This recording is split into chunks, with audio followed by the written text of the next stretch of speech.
আসসালামু আলাইকুম, কেমন আছেন সবাই? আলহামদুলিল্লাহ আমরা খুব ভালো আছি। ডেইলি ব্লগস উইথ সবার আরেকটি নতুন ভিডিওতে স্বাগতম। এই যে সকালবেলা, এখন তো অনেক গরম এখানে দুবাই, আবুধাবি, এই আরব কান্ট্রিগুলোতে প্রচুর গরম।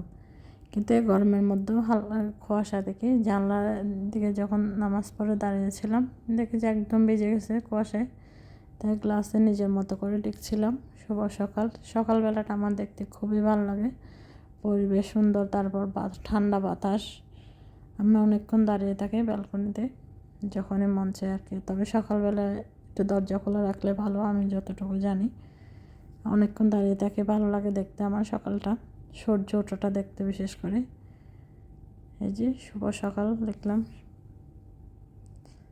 সন্ধ্যায় জানি না কেন এই গরমের মধ্যে এভাবে করে পুরো গাড়ির গ্লাসেও থাকে, এভাবে কুয়াশা পড়ে থাকে, লিখতেও খুব ভালো লাগছিল। এই যে এগুলো ছিল এর পরের সপ্তাহে, ঈদের পরের সপ্তাহ ছিল। যারা আমার বাসায় এসে তারা আসছিল, তাদের জন্য একটু হালকা ওই জন্য। ঈদের পরের দিনও আমার বাসায় অনেক মেহমান ছিল, বাংলাদেশের মতোই একদম। সে দুপুর 1টা থেকে রাত 1টা পর্যন্ত সারাদিন বিজি ছিলাম, তাই কোনো ভিডিও করা হয়নি। এই যে আর এটা ছিল এর পরে, ঈদের পরের দিন একটু মাংস দিয়ে পাস্তা বানিয়েছিলাম। এই যে আমার কিন্তু আবার ঈদের মাংস দিয়ে পাস্তা, তারপর ঝালমুড়ি বানালেও তেলগুলো দিতে অনেক ভালো লাগে। আর আমার জামাই পাস্তা খায় না, তার জন্য একটু পরোটা দিচ্ছিলাম মাংস দিয়ে। এই যে এক একজনের এক একটা চয়েস হলে আর কি। আর আমার একটু ডাক্তার ছিল, তাই বিকালের দিকে ডাক্তারের কাছে যাচ্ছিলাম।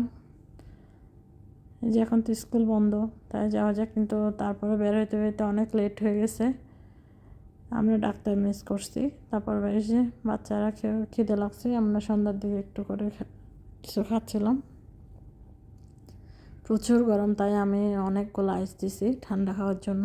মানে একদমই বেশি গাড়িতে যতক্ষণ বসে থাকা যায়, বাসা বা গাড়ি ভালো। আর বের হলে প্রচুর গরম। এই যে একটু করে খেয়ে আবার বাসায় চলে আসলাম। আর বাসায় মাংস আর ভালো লাগছে না, তাই একটু হালকা সবজি আর রান্না করছিলাম, মাছ রান্না করছিলাম। এই যে খেয়ে পেয়েছিলাম। এই যে এর পরের দিন এই যে বিকালে একটু করে নাস্তা আনছিল।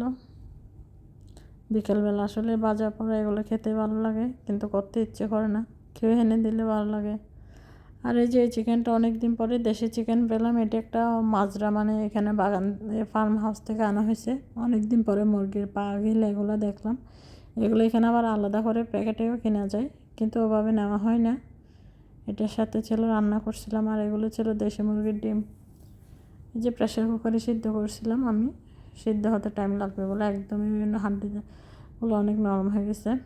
এই যে বিকেলে রান্না করছি, রাতে আর একটু গরম দিচ্ছিলাম চলার মধ্যে। অনেক মজা হয়েছিল, অনেক দিন পর দেশি মুরগিটা রান্না করলাম আর ভাত বসাই দিলাম। এই যে সেই যে এগুলো ঈদের আগের সময় নিয়েছিলাম, খাওয়া হয় না, একটু বের করলাম যাতে সবাই খেয়ে ফেলতে পারে।